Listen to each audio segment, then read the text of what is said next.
hollow body pumps. We're basically going from a hollow body position, and then we're just kind of pumping it together, kind of like a double crunch, and back. Okay? Hollow body pump.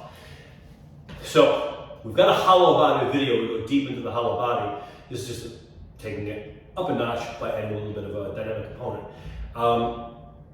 So I'll briefly talk about the hollow body.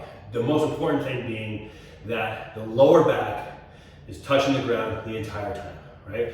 So as from here, your low back's gonna be in the ground, we're locked it in, but as we open into the hollow body, you're only gonna go as far as you can, maybe all the way, before your low back disengages from the floor. Because when your low back disengages from the floor, your abs are actually relaxing. Okay, we want to keep tension at maximum on this hollow body. That's kind of the point, right? And we're teaching the core, the abdominal specifically in this case, to lock in and protect that lower back. And then we're just pumping, right? Adding in the kind of like the double crunch piece to it, right? So here.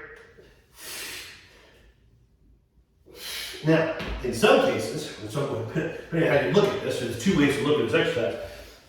You're actually getting to relax your hollow body with the closure, right? So it's, in that sense, we're taking that really like contracted stretch, which might sound like an oxymoron, but that's what's actually happening in the hollow body. We're stretching but maintaining a contraction. We get to relax the stretch, still contract, as we close back up. We also want to look at it as kind of a reverse crunch and crunch together, so like a double crunch.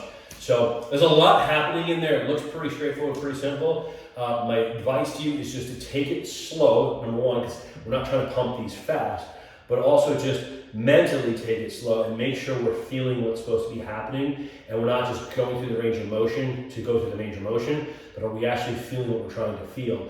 Primarily working the core, the entire core, but in this case, we're really putting a lot of emphasis into your main rectus abdominis, your main abdominal muscles through that whole entire range of motion. So don't get ahead of yourself. Open and close as best as you can. Keep it slow, keep it tight.